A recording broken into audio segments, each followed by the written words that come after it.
Olá, tudo bem? Eu sou o José Igor, estudante da Embi Morumbi, do curso de jornalismo, e hoje a gente vai conversar com João Felipe Ribeiro. João Felipe Ribeiro é economista pela Universidade Federal Rural do Rio de Janeiro, mestre em administração de agronegócio pela USP-Exalc, com experiência no mercado financeiro e capitais e mudanças climáticas e seus impactos na agricultura. Domínio de modelagem e quantificação de emissão de gases do efeito estufa, análise de viabilidade econômica e financeira, estratégias de comercialização de títulos verdes, mobilização de APLs e inteligência de negócios e sustentabilidade corporativa.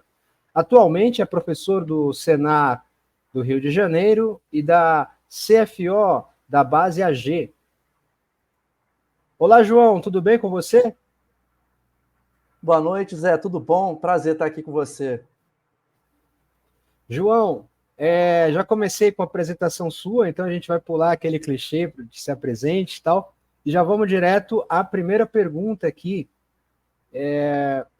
A nossa primeira pergunta, João, é o que é o crédito de carbono? Bem, eu gosto dessa pergunta, né? Antes de mais nada, é bom a gente traduzir primeiramente o que é o tal do crédito de carbono, tá? Bem, gente, eu sempre bato na tecla, né? Eu gosto de definir ele como um título financeiro, tá? Existem outras interpretações do mercado, né? Sempre bom lembrar que esse mercado ainda vai ser regulado no Brasil, então a interpretação muda conforme, né, depender da prática. Mas eu gosto de trazer isso aqui para a gente entender como é a forma de aplicação. Eu acho que faz um pouquinho mais sentido, né? Fica mais palatável da gente entender. Bem, esse título, né, que a gente chama título financeiro de crédito de carbono, ele equivale a 1 tonelada de carbono retirada da atmosfera, né, ou seja, do ecossistema.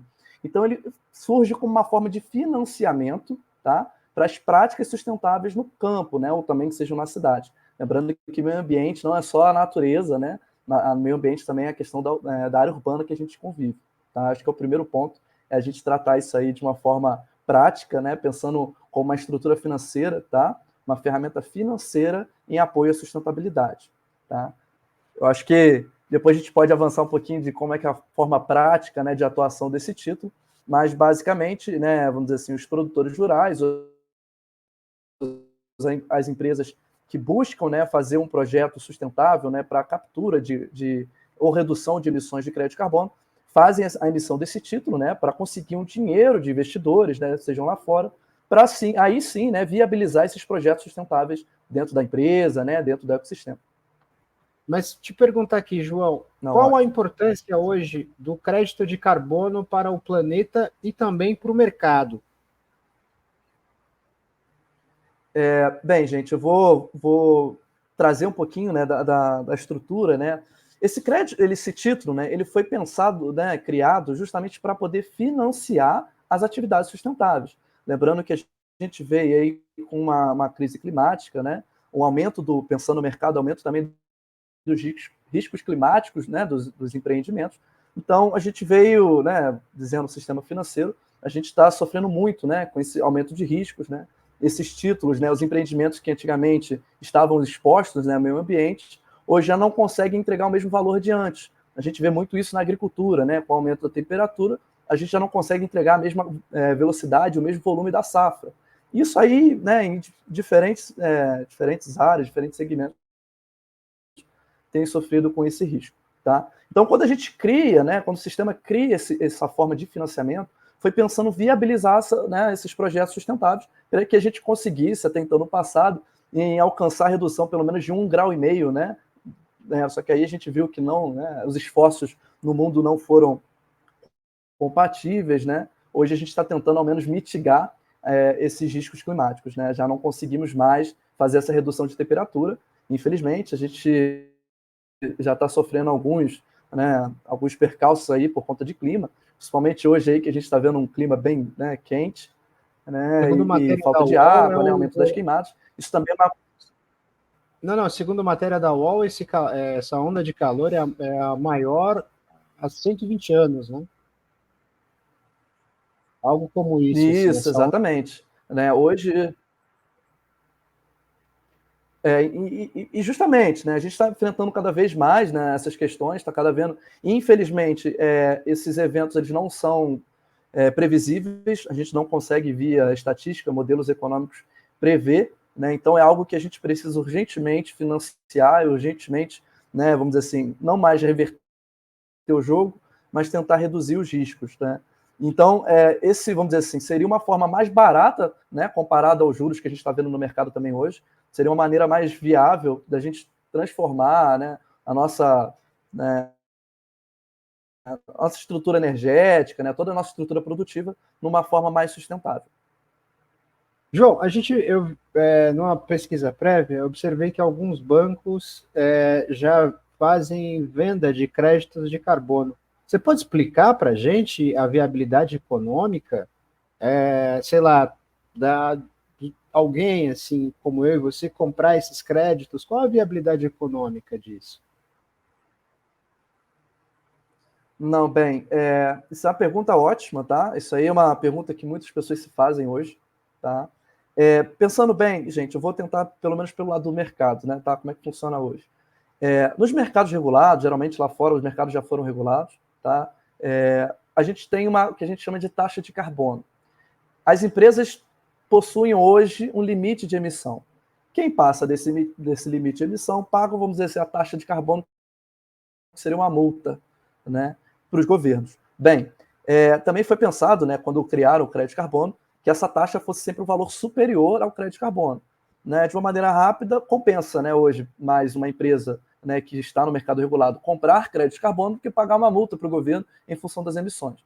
E pensando assim, toda empresa hoje possui um risco climático, né, como a gente bem disse. E hoje os bancos não querem mais arcar com esse risco climático.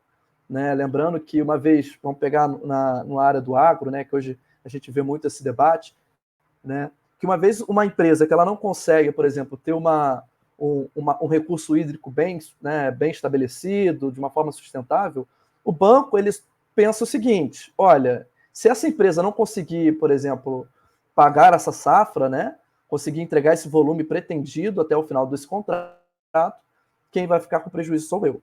Né? Então é interessante aos bancos, né, fazerem, vamos dizer assim, proposta, né, e darem limite às empresas, né, para que elas sejam mais sustentáveis, para elas não, né, para que o banco não fique com esse prejuízo. Bem, isso pensando a nível do sistema financeiro, tá? Mas é muito comum hoje, né, as empresas lá fora que têm um varejo mais consciente com essas questões climáticas, né, que está disposto a pagar de repente até um valor superior por produtos que sejam mais verdes, né, digamos assim. Então, as empresas hoje buscam fazer a redução das emissões e, quando elas não conseguem fazer a redução dessas emissões deles, eles buscam a compensação, né? A compensação via a compra de crédito de carbono. Né? A compra de crédito de carbono, uma vez que ela é feita, ela financia, né, projetos sustentáveis, seja na cidade ou seja na área, vamos dizer assim, de interior, né, numa área rural. Então, existe um fator de lei, né, propriamente, esse é o valor para o mercado, mas existe também um valor de compromisso ambiental das empresas, pensando esse comprador aí mais consciente. Perfeito. João, você pode apontar alguma empresa brasileira hoje que desponte nessa questão do crédito de carbono? Tanto do agro, pode ser do mundo sim, do cosmético. Sim, hoje a gente tem diferentes empresas, né? Mas sempre lembrando, gente, no Brasil hoje o mercado ainda não é regulado, tá? As empresas não são obrigadas, né? Elas não têm um limite de emissão, por enquanto. Esse debate ainda está sendo feito, acredito que esse mercado seja regulado ainda no final desse mês, tá? Mas existem sim empresas, né? Por exemplo, dentro do agro, a gente tem uma grande atividade da própria Algar, né? Que é uma empresa também se não me engano, de telefonia, né? Ela tem uma área muito forte dentro do agro. Mas sim, a gente tem programas dentro da própria Nestlé, né? Hoje a gente tem também a própria Petrobras aí entrando firme junto do BNDES, né? Então a gente vê diferentes esforços, mas sempre lembrando que é um mercado voluntário. Hoje as empresas, né, que atuam nesse mercado, né, de novo, sempre sob essa pressão sobre a demanda, né? Lembrando os consumidores, mas também pensando no aumento do risco, né? Essas empresas querem reduzir o risco e também, né, pensando que o mercado, no momento em que for regulado, né, o preço desse título, né, vai subir bastante. Então, as empresas que hoje estão atuando no mercado voluntário também fazendo essa previsão de aumento dos preços, né? Então, já estão se botando aí à frente do mercado para conseguirem desenvolver esses títulos mais à frente. Mas lembrando, né, acho que fazendo outro adendo aqui, esses títulos ainda não estão disponíveis para o mercado de varejo, tá? São apenas para, vamos dizer assim, o atacado, são para grandes empresas. Perfeito.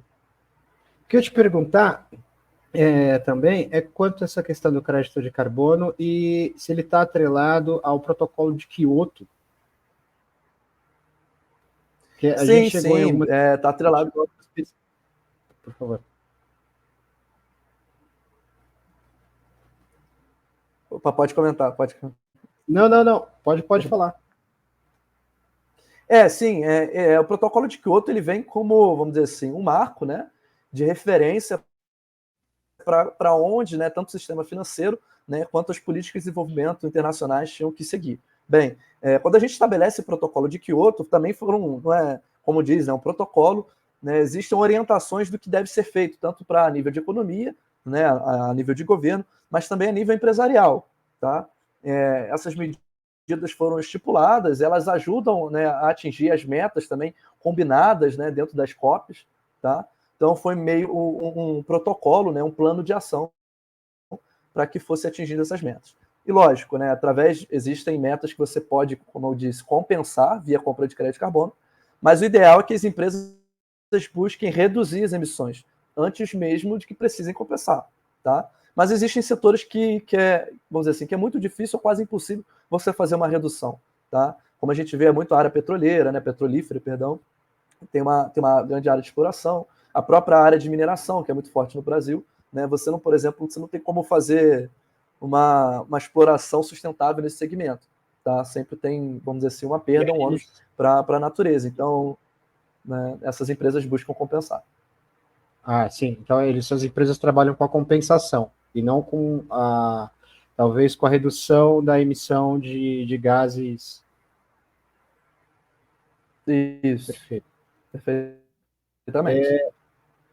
Te perguntar aqui, se para além do crédito de carbono, aqui no Brasil, você falou que ainda não foi regulamentado, né, a questão do crédito de carbono aqui no Brasil. Mas, para além do crédito de carbono, você pode apontar outras políticas de financiarização verde alternativas?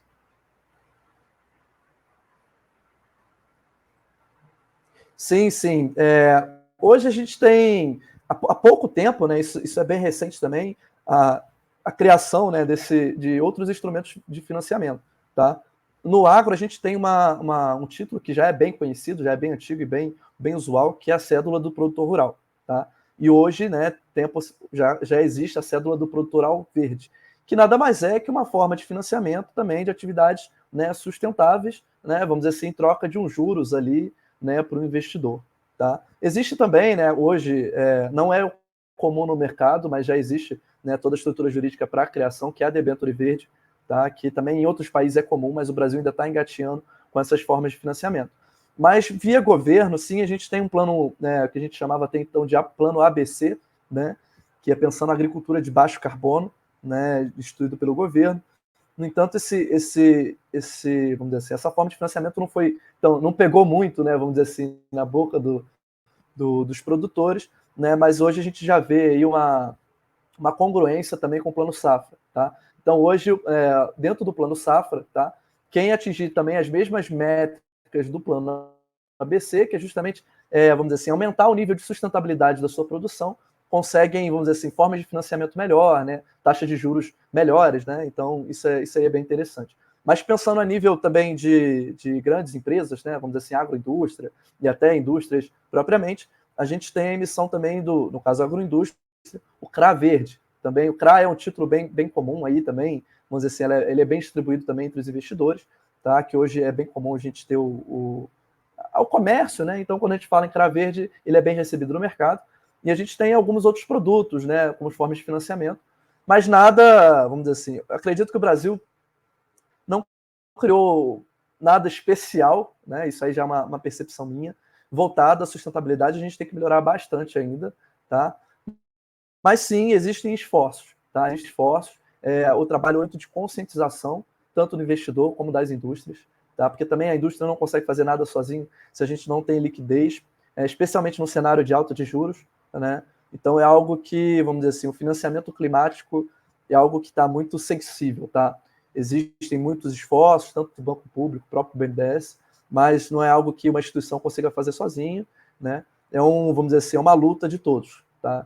Tanto do setor privado quanto do setor público. Perfeito. Deixa eu retomar aqui. João, te perguntar também sobre se a questão do crédito de carbono tem a ver com a agricultura familiar e se tem a ver também com a agricultura de comunidades quilombolas ou preservação de comunidades indígenas, ou é uma divagação minha? Não, Porque lá sim, atrás você sim, falou, existe essa lá atrás você preocupação. falou sobre a questão. Pode falar. Não, Opa. pode concluir, pode concluir.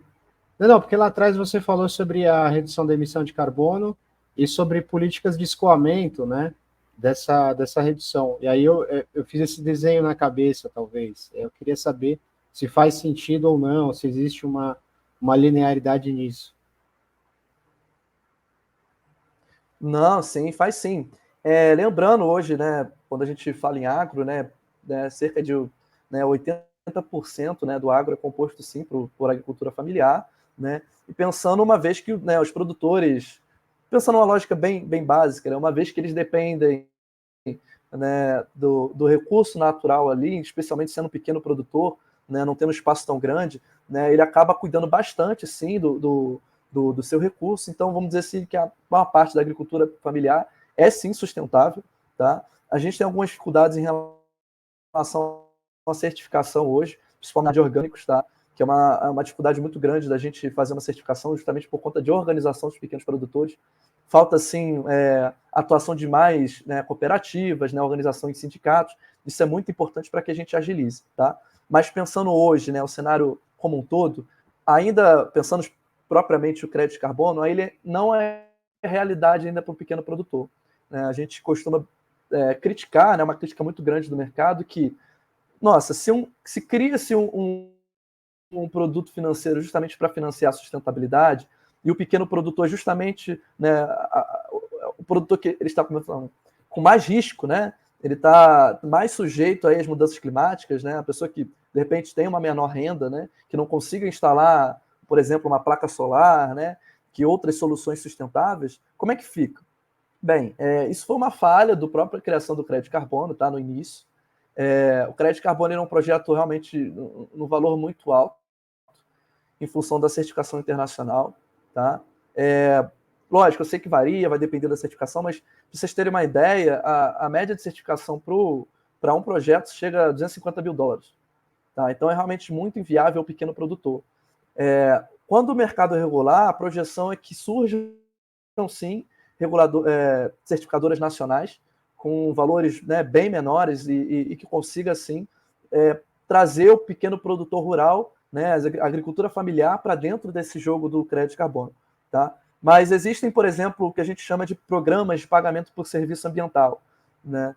O programa de pagamento por serviço ambiental, ele é basicamente o produtor, né, principalmente o pequeno, ele recebe um valor, né, por exemplo, por cuidado da nascente, né, por preservação do recurso hídrico ali dele, né, por preservação do solo, tá? E existem quase sempre, né, esses programas geralmente são público-privados, tá?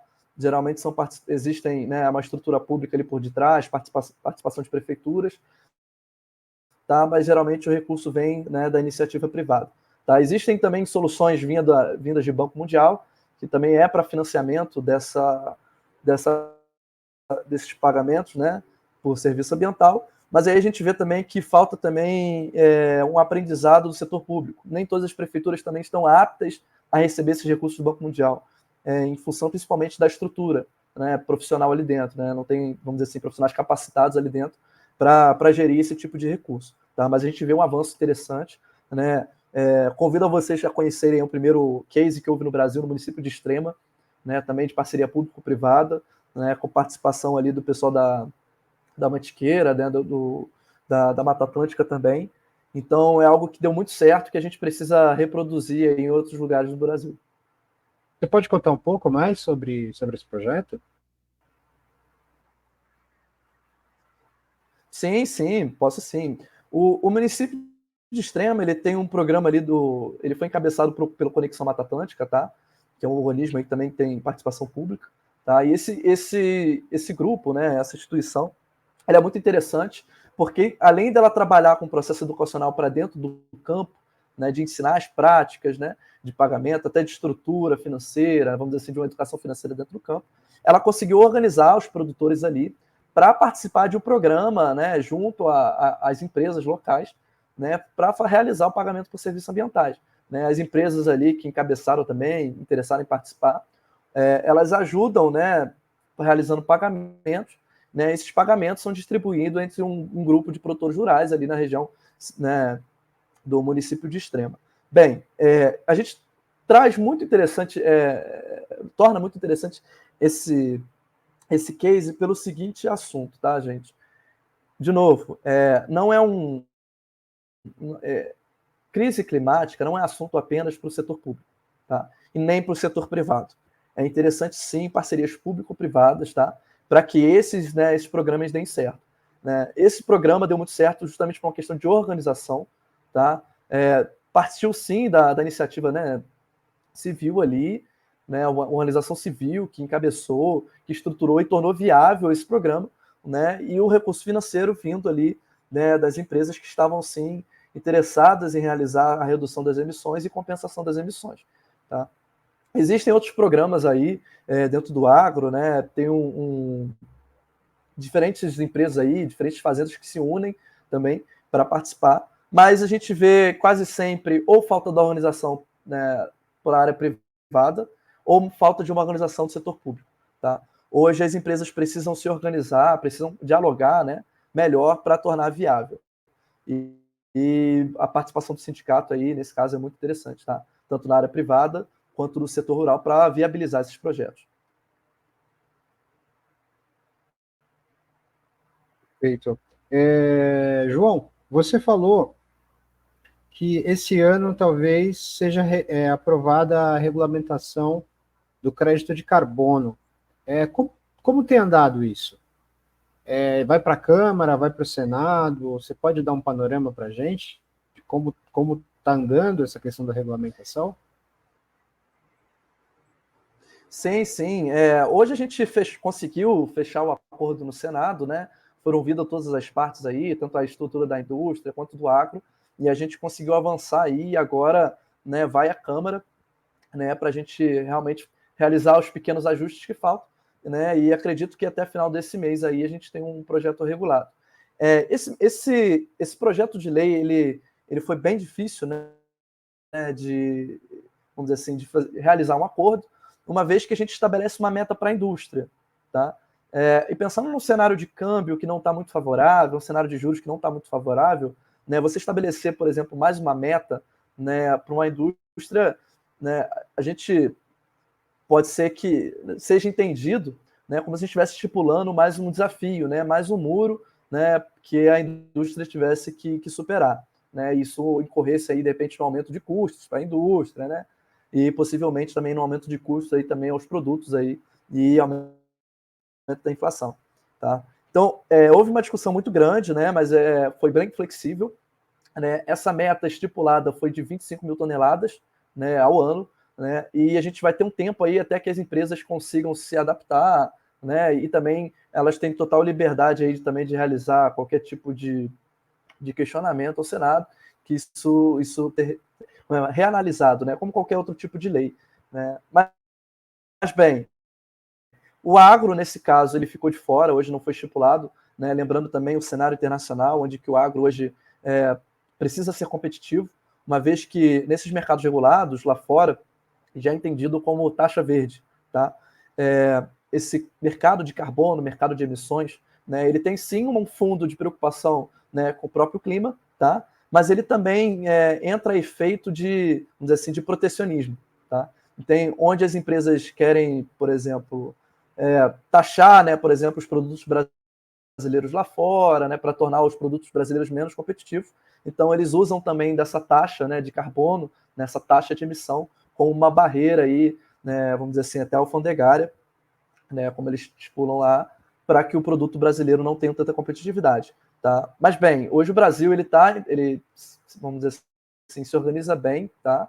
Ele entendeu, de fato, como é que funciona esse mercado, ele foi o último, ele está sendo o último aí, né? Atrás mesmo até do Paraguai. O Paraguai tem aí 2 meses que conseguiu regular o mercado dele. Mas o Brasil é complexo, né? A gente sabe muito bem que a nossa formação cultural é complexa, a nossa economia é complexa, né? E a situação que o Brasil está vivendo aí também é complexa. Né? Então, a gente conseguiu realizar um bom trabalho, acredito eu, né? Na minha percepção, a gente conseguiu realizar um bom trabalho no projeto de lei, e aí ele está avançando agora para a Câmara, né? Para os últimos retoques, para a regularização. Perfeito. João, te perguntar aqui rapidinho sobre um case que a gente está analisando também na universidade, que é o case da Natura, de neutralização de carbono. E eu queria saber se você está a par disso e o que você pode comentar. Sim, o case da Natura é muito interessante. Tá? Ele é até referência para outras empresas do próprio setor deles, né? Mas como para outros. Tá? E o setor deles é muito interessante. Né? Pensando, vou fazer de repente um paralelo com a agricultura familiar, pensando aí que a parte de exploração, vamos dizer assim, né, dentro do mato, né, e conseguir os recursos, né, para o desenvolvimento dos produtos da Natura, é basicamente, né, de pequenos produtores também, né, de exploração vamos dizer assim, de pequenas famílias, né. Então, é um mercado que está pautado, né, vamos dizer assim, ele está baseado muito... Oi, perdão? Não, a agricultura extrativista, né, que é aquela figura do homem da floresta, da família da floresta, pegar o cupuaçu... Isso, exatamente. Isso, exatamente. Então, você bota assim, que o setor, né, voltado a essa questão né, da Natura, ele é muito baseado, né, num risco climático muito alto. Né, pensando quem são as pequenas famílias, né, que estão mais sujeitas, né, a mudanças climáticas, né, a falta desses recursos na natureza, né, até próprio desmatamento, né, de onde são recolhidos esses recursos. Então, é um setor que precisa sim investir, como foi feito. Né? Hoje, o projeto da Natura é muito pautado nisso, tanto na parte de educação ambiental, né, de como é que é feito esse extrativismo também, para não, né, vamos dizer assim, não desmatar, né, não trazer nenhum benefício, nenhum efeito negativo, né, à natureza ali naquele momento.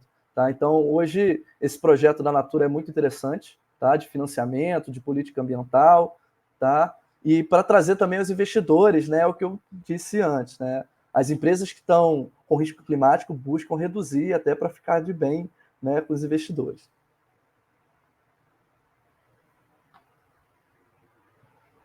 Perfeito. João, a gente já está se aproximando do final. Quero te agradecer pela oportunidade de conversar com você, de poder te entrevistar. Queria saber se você quer deixar uma mensagem final aqui para os alunos do curso de jornalismo da EMB, acerca do meio ambiente, acerca da financiarização do meio ambiente, né, e dessas políticas que a gente chegou a financiarização verde, né? Queria saber se você quer deixar uma palavra final para a gente. Não, ótimo, Zé. Esse é muito bom, né? A gente tem eu deixo um problema, tá? Deixo um dever de casa, que nada mais do que um termo que a gente chama de greenwashing, né? Um termo que ficou muito popular, né, lá fora, que é basicamente isso, gente. Quando a gente trata de financiarização, né, especialmente de hoje, né, do campo, das mudanças climáticas, né, a gente vê uma necessidade das empresas, né, de entregar muito resultado, né, para pouca eficiência. O que significa isso? Tá? Tirando dos termos financeiros, as empresas estão muito mais preocupadas em fazer o marketing verde do que realmente financiar qualquer tipo de atividade em campo. Tá? Então, a maior parte dos produtos, especialmente, vamos dizer assim, crédito de carbono, né, sofreram muitas críticas, né? Por exemplo, a própria certificadora internacional foi acusada de fraude, né? Cerca de 98% dos créditos que foram registrados eram fraude, né?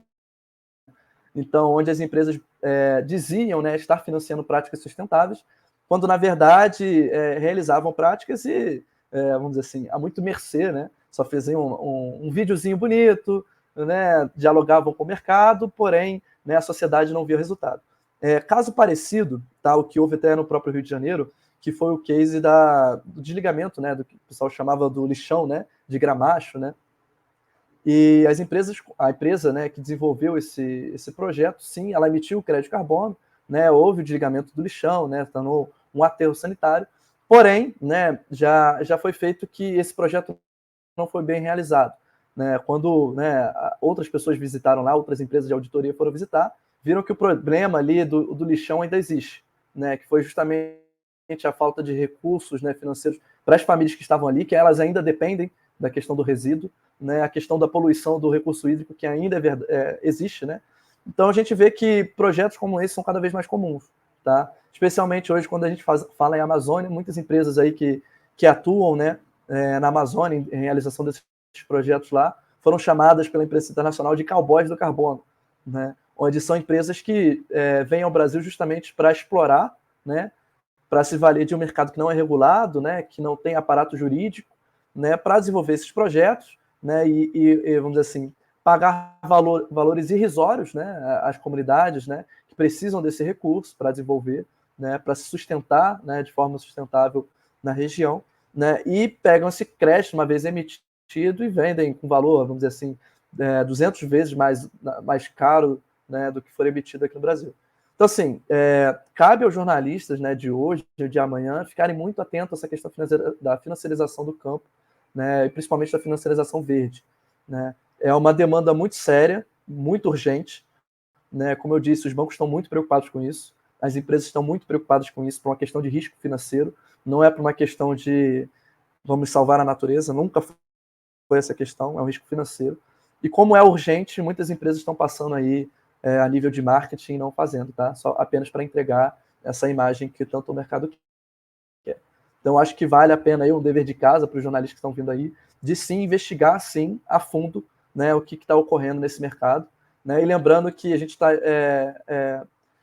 bem perto de uma crise financeira climática, né? Uma vez que, vamos dizer assim, comparando 2008 não vai ser nada, né? A crise que a gente sofreu em 2008 não vai ser nada comparada a essa, tá? Então, as empresas estão correndo atrás. Então, fiquem de olho, né? Busquem saber, busquem investigar, questionem, porque vai vir, vamos dizer assim, muitos títulos financeiros aí, muita gente enganada. Obrigado, João. Espero entrevistá-lo mais vezes, reencontrá-lo. E, galera da EMB, foi isso. Um abração para todo mundo.